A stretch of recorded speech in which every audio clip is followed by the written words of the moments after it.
The late afternoon sun filtered through the tall Connecticut trees, scattering warm golden streaks across the gravel driveway. Margaret Holloway shifted the tote bag on her shoulder and stood beside the garage door, a trembling breath caught in her chest. Her fingers hovered over the keypad she had installed herself 10 years ago, back when this entire property still felt like hers, back when her name was still on the deed. She typed in the code, and the garage creaked open with the familiar mechanical whine, letting in a gust of cold autumn air. The chill cut through her thin cardigan and made her instinctively clutch the buttons closer. A quiet ache settled in her spine, not just from age, but from the growing weight of a home that no longer belonged to her.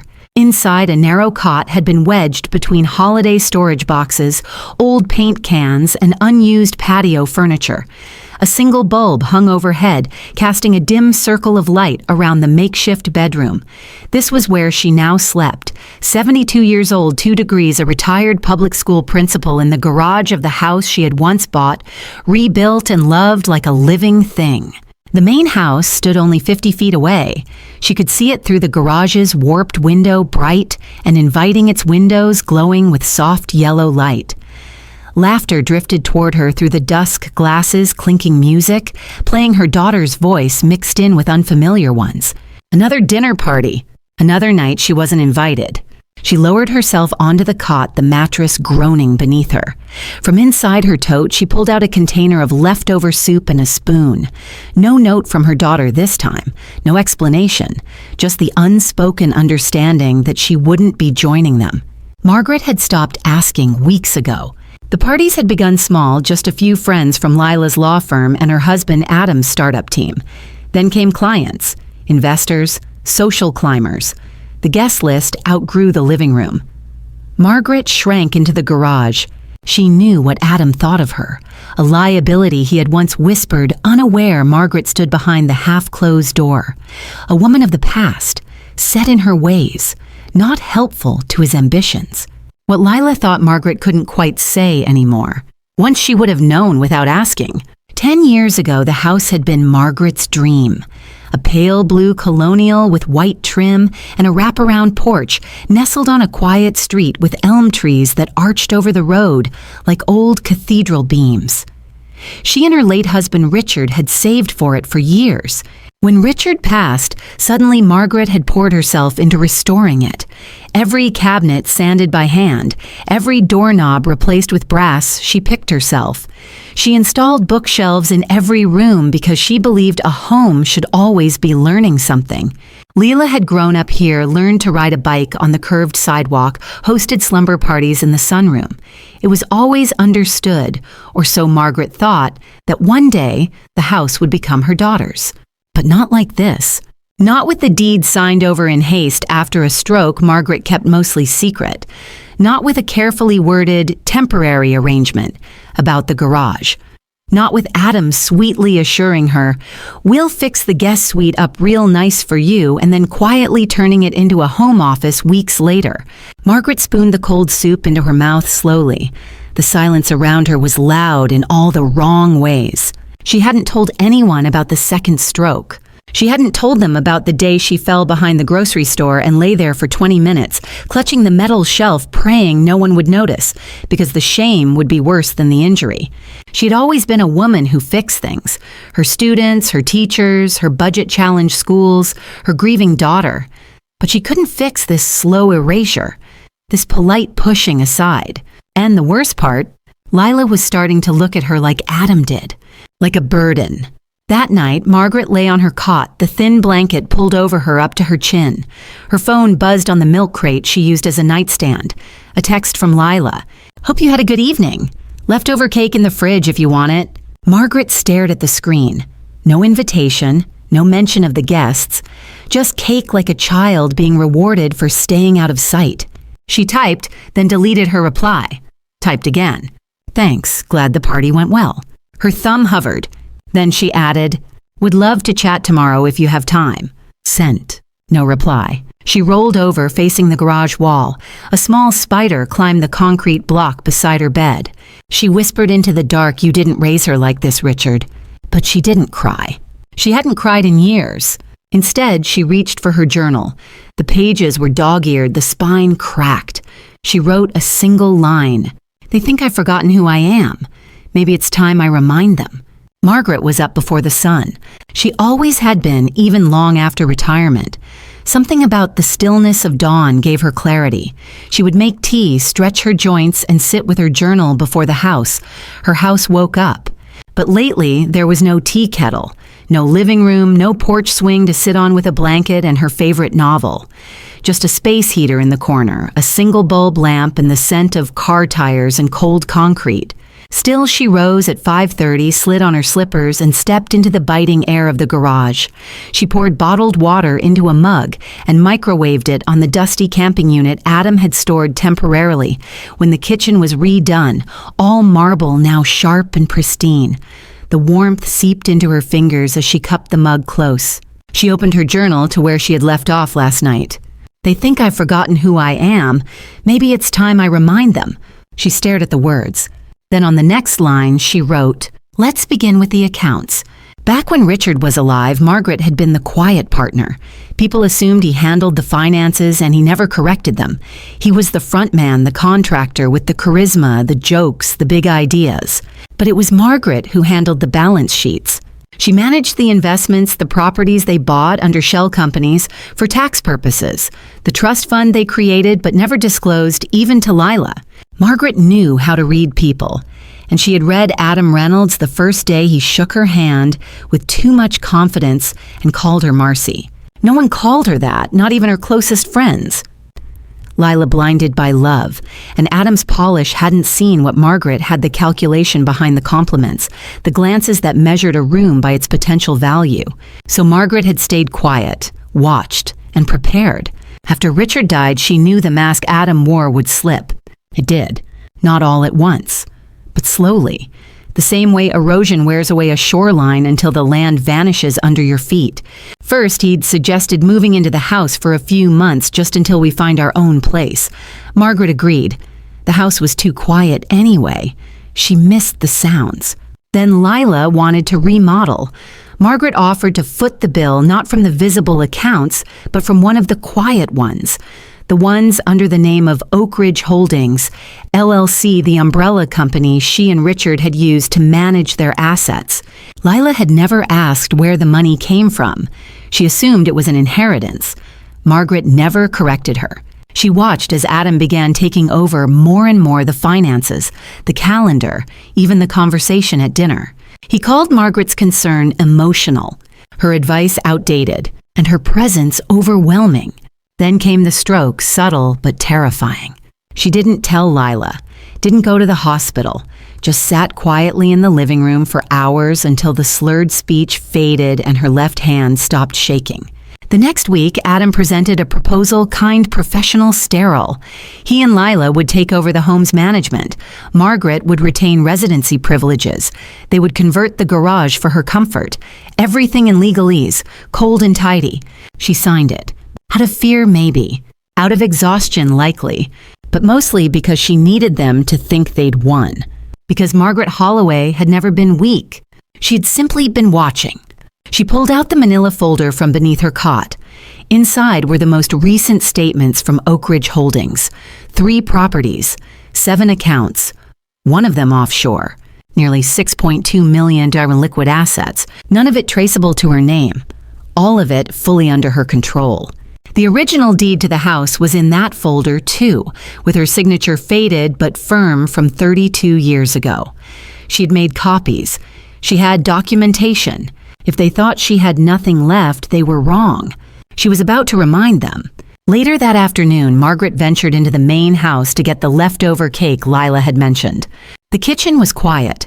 The dining room table still bore crumbs and wine stains from the night before. The crystal glasses glimmered in the sunlight. A vase of lilies, her favorite, stood in the center.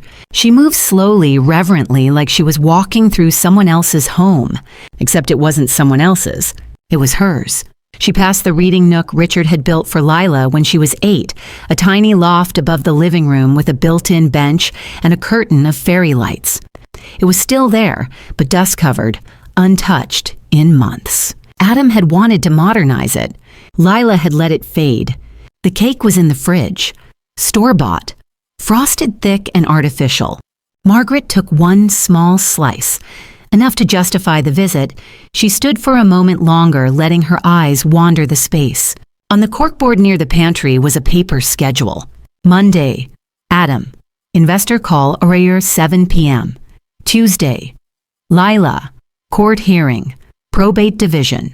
Wednesday, guest room, prep Harper and Dean visiting. She frowned. Harper and Dean were Adam's college friends. Loud, entitled, drunk half the time. Last time they visited, they'd commented on how cool it was that Margaret lived out back like a quirky grandmother in a fairy tale. The schedule ended with, Friday M. Doctor. Just that, scribbled faintly. She wondered what it meant, but she didn't linger. As she turned to leave, a voice startled her. Mom. She turned. Lila stood in the doorway, her coat half on, briefcase in hand. You didn't tell me you were coming in. Margaret held up the slice of cake. You said there was some left. Lila nodded. Of course, just surprised. There was a pause, the kind that settles between two people who no longer know how to talk to each other. You look tired, Margaret said gently. Lila flinched. I've been busy. Are you okay? I'm fine. Really? Another pause. Then Lila sighed. Adam's under pressure. The startup's struggling. He hasn't told his investors yet, but I know. There's tension. Money's tight. Margaret's gaze didn't waver. And you. I'm caught in it. There it was. The crack. Margaret stepped closer, lowering her voice. You know I've always been here for you, even when it didn't look like it. I know, Lila whispered. And for a second, just a second, Margaret saw her daughter again. The real one. Not the curated version. Not the version shaped by Adam's expectations and social obligation. But the girl with scraped knees and book-smudged fingers, who used to crawl into her parents' bed after nightmares. That girl was still in there. Still reachable. But not yet ready. Not quite. Margaret placed the plate of cake down on the counter.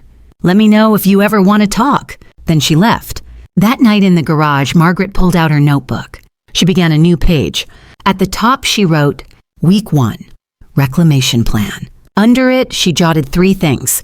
Review Oak Ridge Holdings positions. Contact Vernon Richards' old estate attorney. Observe Adam's behavior track patterns, schedule, and stress points. Then she added a 4th. Find out what M. Doctor means. She stared at the list. Then, for the first time in months, she smiled. Not a sad, wistful smile. A real one. Sharp, measured, ready. Margaret hadn't spoken to Vernon Carruthers in almost 4 years. Not since the funeral. He'd been her husband's estate attorney business partner in name only, and one of the last people who truly understood the mind of Richard Holloway, a man who built quietly, trusted selectively, and prepared obsessively. When Margaret called, Vernon answered on the second ring. Margaret Holloway, he said, his voice gruff but not unkind. I wondered when you'd reach out. She blinked. You did. I heard through a mutual friend that your garage's real estate value has gone up significantly. She smiled, not because it was funny, but because she knew Vernon wouldn't waste time on pity. You always were better at sarcasm than small talk. And you always were better at war than retreat, he replied. So I take it, this is about Adam. She hesitated, and Lila. That's worse, he murmured. Tell me what you need. They met 2 days later at a coffee shop 30 minutes away from the neighborhood, far enough from gossip, close enough to feel familiar. Vernon looked older, his once dark beard now full gray, but his eyes were the same alert, sharp, analytical. Margaret slid a folder across the table. Inside, printouts from Oak Ridge Holdings, copies of the house's original deed, and a page from the schedule she had photographed on her phone, the one with M. Doctor scribbled on it. Vernon flipped through the documents, nodding as he read. You still keep records like a headmistress, he said. I still am one, she replied. They just don't know it. He tapped the Oak Ridge statement. You realize most people would have sold these off and lived quietly on a beach in Sarasota. I'm not most people. No. You're Margaret Elizabeth Holloway, raised 3 generations of stubborn women and 5 inner-city schools without flinching. You don't fold. He closed the folder. So what do you want to do? I want to position myself, she said. I want to re-enter this house not as a tolerated relic, but as the legal matriarch of the Holloway estate the way Richard intended.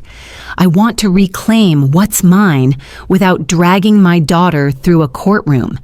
And she hesitated. I want to know what M-Doctor means.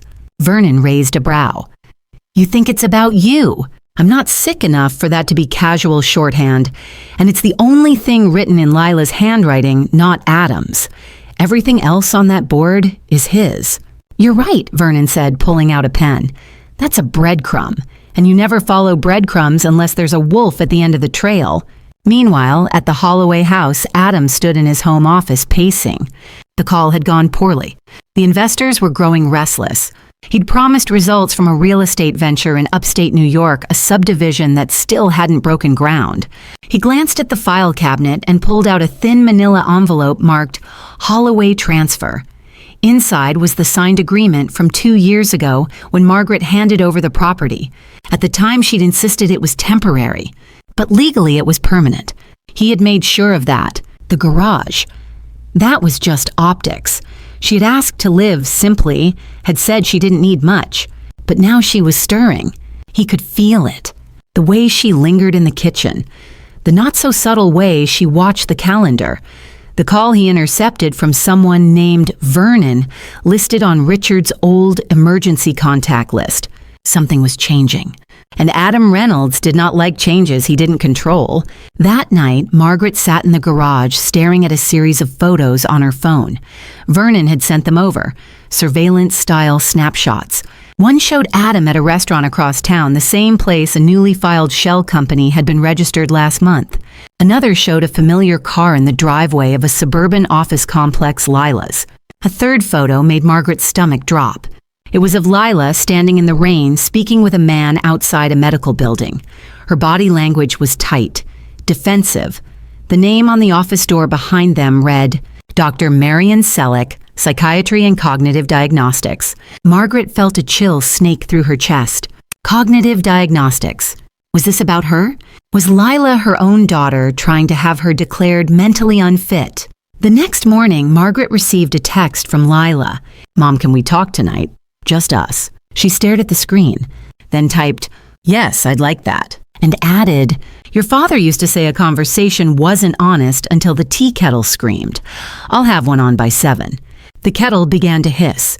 Margaret let it scream a moment longer than necessary, a sound full of warning tension memory. Then she lifted it from the hot plate, poured the water into 2 heavy ceramic mugs, and dropped in 2 tea bags. 1 chamomile, 1 black.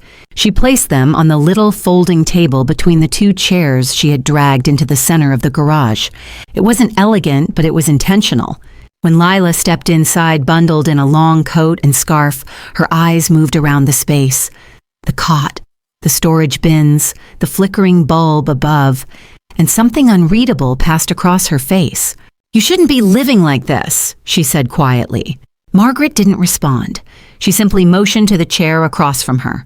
Lila sat. The silence between them was louder than any fight. I got your message, Margaret said, about wanting to talk. Lila looked down, fingers wrapped around her mug. I've been seeing someone, she said after a moment. Margaret blinked. Seeing someone. A therapist.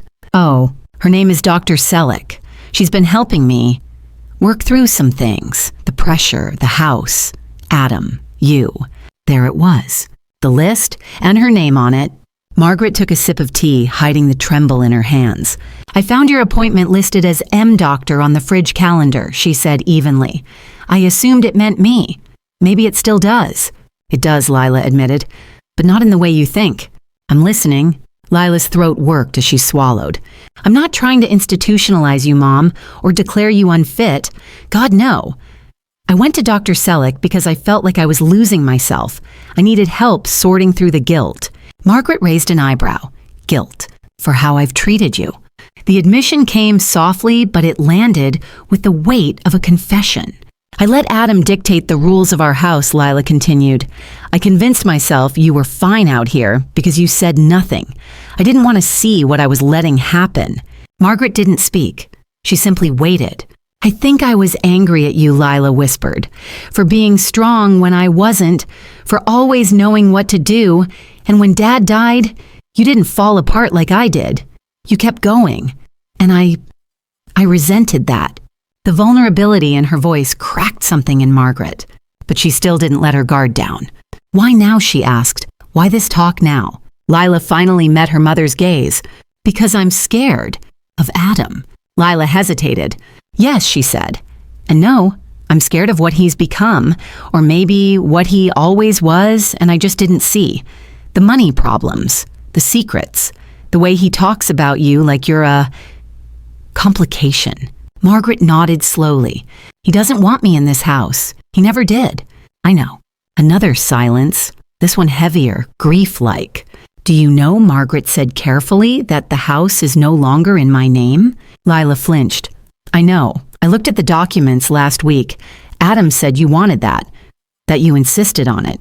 Margaret gave a sad smile. I didn't insist. I surrendered. Lila looked confused. But why?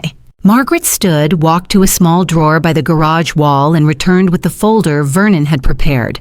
She opened it to the copy of the original deed signed in Margaret's steady hand and dated back to 1991. This house was always meant to be yours, Lila, she said, but not like this, not as a weapon, not as a tool for control. I didn't know, Lila whispered, staring at the document. I didn't know what I was letting happen. Margaret didn't say, but you didn't stop it either. She didn't need to. Instead, she reached into the folder and pulled out another document. A living trust. This is what I had Vernon draft this week, she said. It puts the house and a few other assets into a trust, one you and I manage jointly. Lila's eyes widened. You're giving me back ownership. No, Margaret said gently. I'm sharing it, as it should have been all along. Tears sprang into Lila's eyes. I don't deserve this. That's not for you to decide, Margaret said. We all fail each other sometimes, but we also choose who we become after that. Lila took the document with trembling fingers. Margaret waited a beat before adding, and one more thing. From a hidden pocket in the folder, she slid out a photograph. It showed Adam sitting at a bar across town laughing with a man who, according to Vernon's notes, had 3 lawsuits for fraud pending against him in New York and a history of shell company collapses. What's this? Lila asked. Your husband's real portfolio, Margaret said. Not the one he shows to investors, the one he hides under his charm.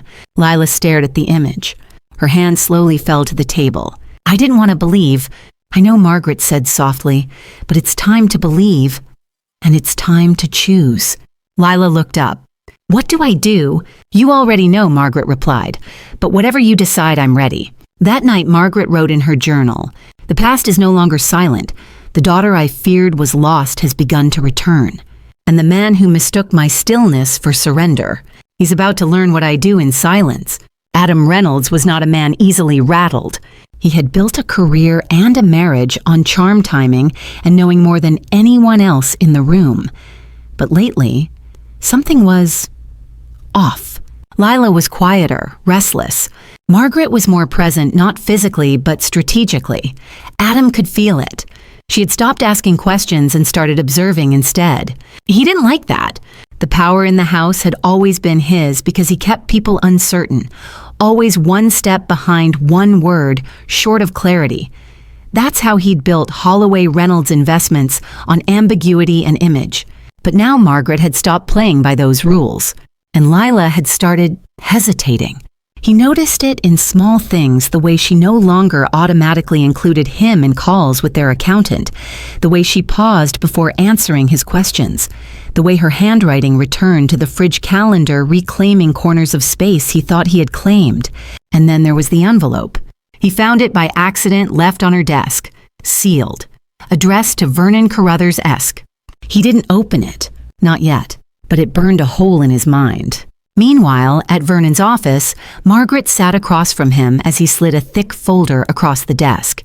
This is the petition to initiate a financial freeze, he said. We're not filing it yet, just preparing it. But once Lila signs her portion of the living trust, you'll have legal grounds to flag any attempt Adam makes to leverage the house as collateral. Margaret nodded slowly. And if she doesn't sign? Vernon sighed. then your position becomes riskier. Without her co-ownership in the trust, any move you make could be interpreted as interference in their joint marital assets, even if the assets were stolen. In the eyes of the court, it's all about timing and intent. But, he leaned forward, if we can document evidence that Adam has been hiding liabilities or creating shell entities without spousal knowledge, we can push for a protective injunction. Margaret opened her notebook. He met with a man named Colin Drexler last Thursday at 5:15 p.m. at Lantham's bar. I've cross-referenced the photo. Drexler has 3 active suits for securities fraud. Vernon raised an eyebrow. You've been surveilling him. I've been watching, Margaret corrected. Same thing, just less dramatic lighting. Vernon chuckled despite himself. Remind me never to cross you. Margaret's eyes didn't flinch. You wouldn't survive it. Back at the Holloway house, Adam sat in the kitchen sipping whiskey at noon. He told himself it was just to take the edge off, but the truth was he had started to fear the quiet, fear what it knew. When Margaret stepped inside to retrieve laundry from the mudroom, he didn't look at her, but he spoke. Busy week, huh? She folded the towel once, then again. Seems so. He stared into his glass. You've been seeing Vernon. She didn't deny it. Just catching up, old friend of the family. Old lawyers don't catch up, Adam muttered. They sharpen knives. Margaret smiled faintly. Perhaps, but some knives stay sheathed unless provoked. He looked at her, then really looked at her, and for the first time in months, he saw the woman who had once been called the Iron Vine of Edgerton Elementary. The one who had walked into school board meetings with rolled-up sleeves and walked out with entire funding models rewritten. She hadn't vanished. She'd just been observing. I'm not your enemy, Adam, she said calmly, unless you insist on making me one. Then she turned and left, taking the warmth of the house with her. Later that night, Lila sat in her parked car down the street from the house envelope in her lap. The trust document, all it needed was her signature. She hadn't told Adam she had it. Hadn't told him she was sitting here heart-pounding, wondering who she had become and what it would take to undo it. She remembered being 8 years old watching her mother paint the guest room lavender by hand because they couldn't afford a contractor. Margaret had hummed the same tune for hours, brush in one hand, mug of tea in the other. She'd built a life from the ground up, and Lila had let someone else claim it. She pulled the pen from her purse, then signed. The next morning, Margaret woke to a soft knock on the garage door. She opened it to find a small courier envelope on the ground, inside the signed trust, and a note from Lila handwritten. He doesn't know yet, but I do. Thank you for never giving up. Let's protect this house and ourselves together. L. Margaret's breath caught, not from sadness, from readiness. That afternoon, Vernon filed the paperwork, and Adam, unaware, signed a fraudulent loan application using the house as collateral. The countdown had begun. The first ripple came in a single phone call. Adam was in his office dressed in his favorite navy jacket hair, immaculately styled, ready for his morning video pitch to a new investor from Boston. He answered the call, irritation already rising. This is Adam Reynolds.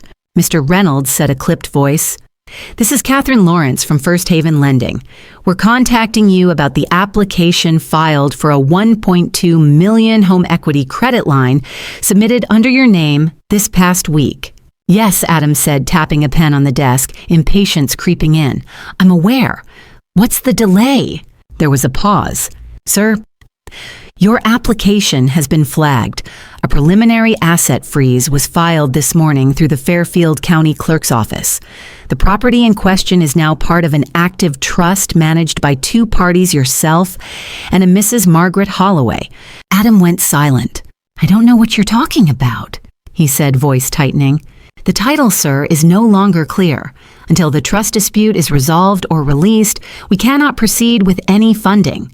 Adam's jaw clenched. Who filed that? Petition was entered by Carruthers and Dean Legal. You'll need to contact your legal counsel to resolve the matter. The line went dead. Adam stood there, phone still in hand, as the realization bloomed. Margaret had struck. Across town in Vernon's office, Margaret sat calmly reviewing the documentation. It's filed, Vernon said, setting the stamped court receipt on the table, and the lender was notified. Margaret nodded once. That gives us time. Not much, Vernon warned. Once he realizes he's cornered, he may try to withdraw other funds, transfer assets, or retaliate more directly. He'll go to Lila first, Margaret said quietly. Try to turn her. Can she hold her ground? I think she's already made her choice, but he'll test her. He did.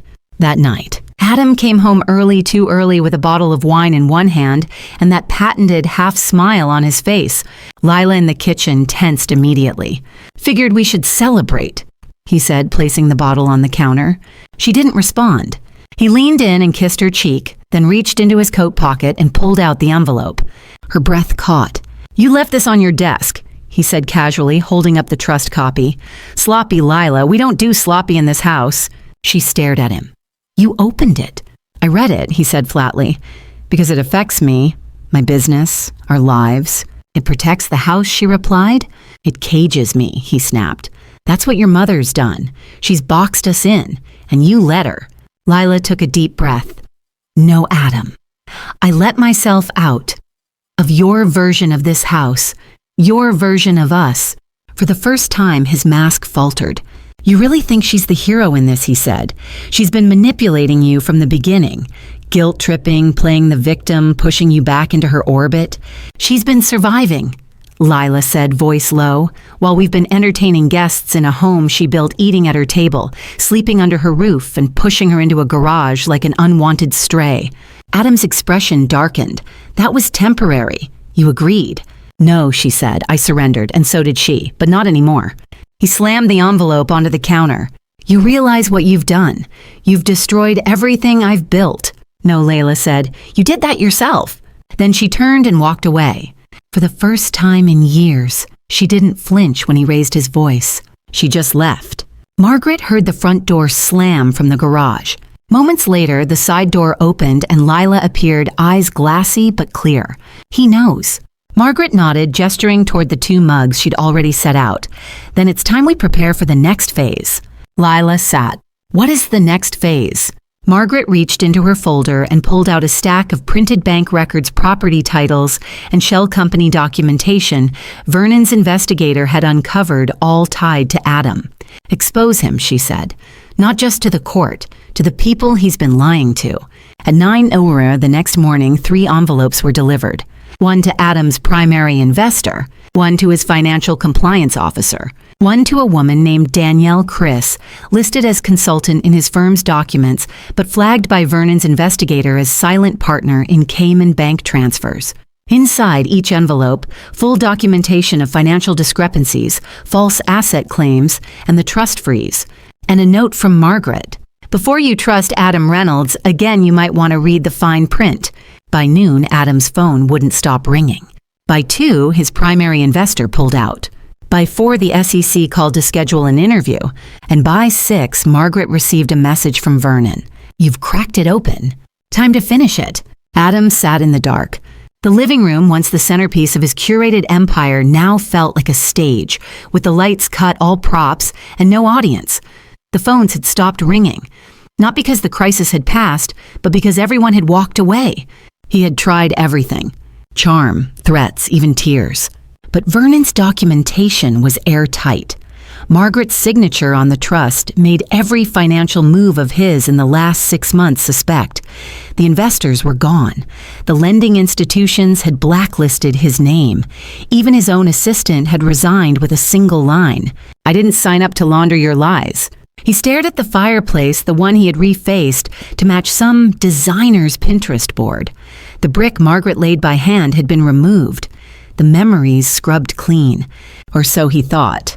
Now the fire was gone. And so was the illusion. Margaret, on the other hand, didn't raise her voice. She didn't change the locks.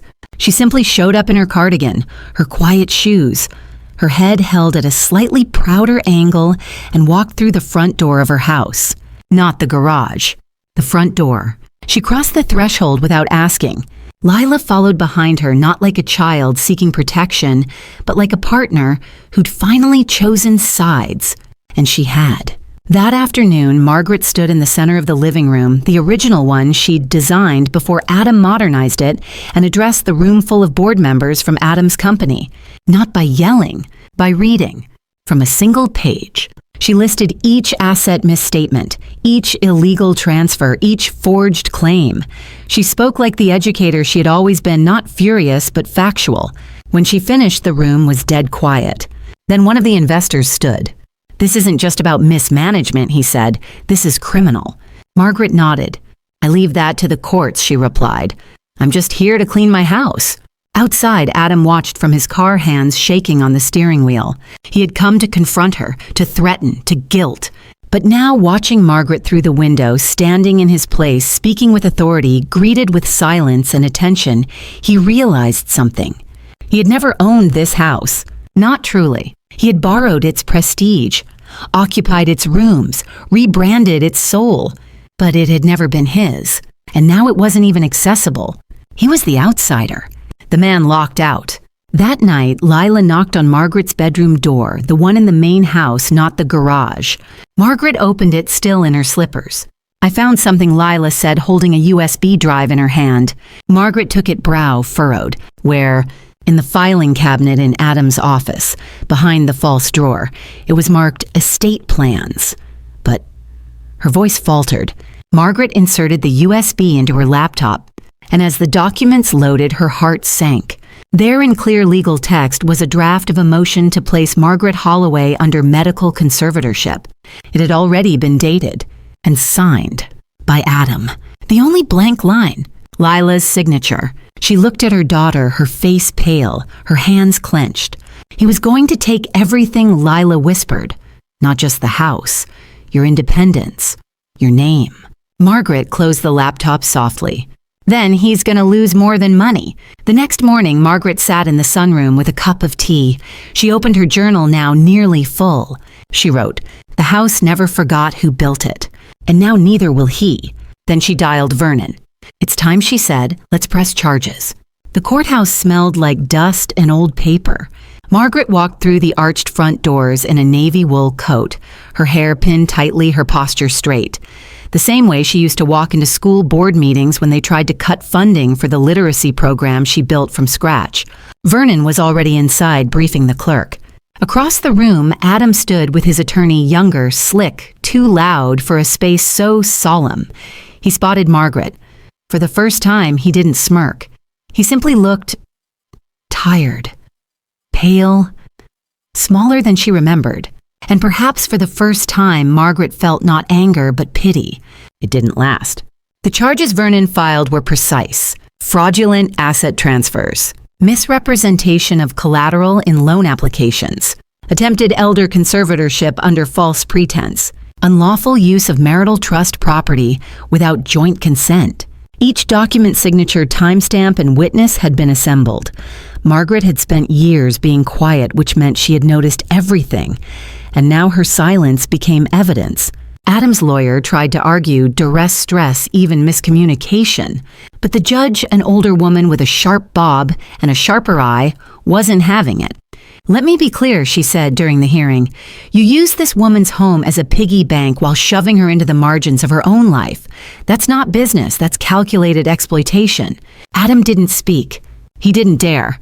Outside the courthouse, the local paper's photographer captured the photo that would later become the article's headline image, Margaret standing on the steps, holding the trust documents in one hand and her daughter's hand in the other.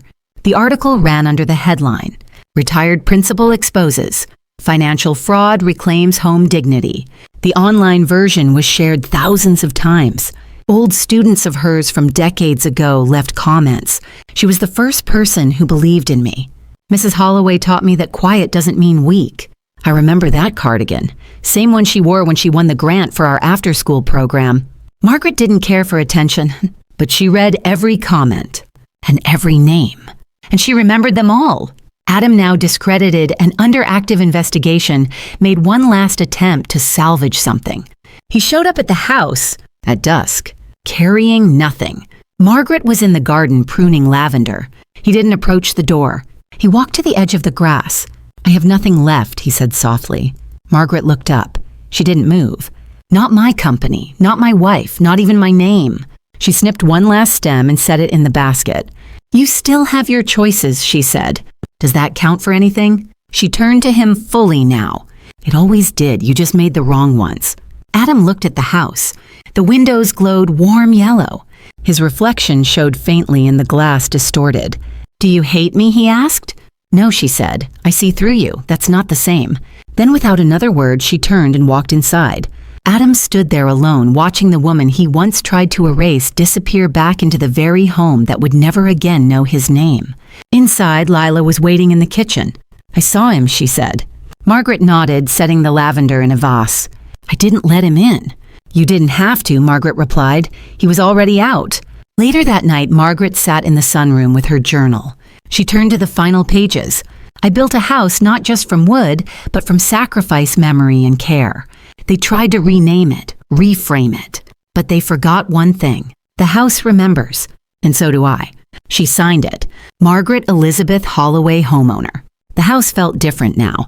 Not louder, not busier, just alive. The rooms no longer whispered of shame. The floorboards didn't creak under the weight of secrets. Even the garage, once Margaret's exile, had been swept clean and turned into a greenhouse workshop full of seedlings and light. Lila moved back into her old bedroom for a while.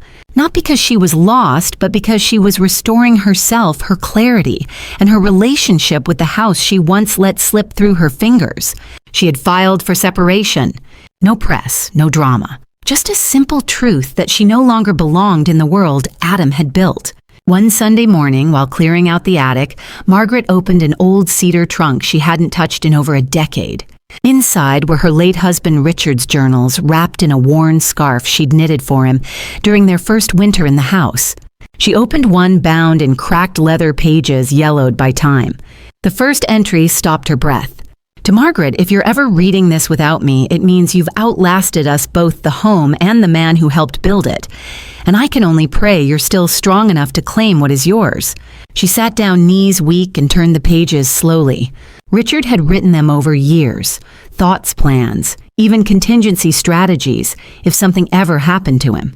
There were details about Oak Ridge Holdings, legal loopholes to protect her, even notes on Vernon's loyalty. He'd prepared for her strength, because he had counted on it. "They'll underestimate you, Mar. The quiet ones always get underestimated. That's their mistake. Don't let it become yours." The last page was dated 1 week before his stroke. "The house is yours, not because your name is on it, but because your soul is in it. And no paper can hold that kind of claim." Margaret closed the journal and placed it gently on her lap. She didn't cry, not because she wasn't moved, but because she didn't need tears to feel. She simply sat in the attic light with dust dancing in the sunbeams and allowed herself the rare permission to feel held not by people, but by memory. That evening, Lila found her in the attic. Margaret handed her one of the journals. "Your father left you this." Lila read a few lines before pressing it to her chest. "Do you think he'd be proud of us?" she asked. Margaret didn't hesitate. "I think he already was." The next morning, Margaret did something she hadn't done in years. She opened the old upright piano in the living room, the one she'd stopped playing when the house got too full of everyone else's noise. She wiped the dust from the keys and sat down. Then she played. The melody wasn't perfect, but it was hers. And it echoed through the house like a benediction, not of victory, but of return. Later, Margaret sat in the sunroom, lavender blooming in a vase beside her. She opened her journal. Only one page left. "I'm not just a mother, not just a wife, not just a woman in a cardigan who was easy to forget. I am the echo in these walls, the one who watched quietly until I was ready to speak. The house remembers me, and I remember myself." She didn't sign it. Some things don't need signatures to be true. When Emily left, she hugged Margaret tightly. "You make me feel like it's not over." "It's not," Margaret said. "It's just the part where you pick up the pen." That night, as the sun fell behind the garden wall, Margaret walked the halls of her home. No photos had changed, no grand renovations made. But something about the space felt holy again. It had been re-inhabited by purpose, by memory, by choice. She paused in front of the front door and whispered, almost without realizing, "I am still here, and that is enough." Then she turned off the lights, poured herself a cup of tea, and sat quietly, not in hiding, not in grief, but in fullness,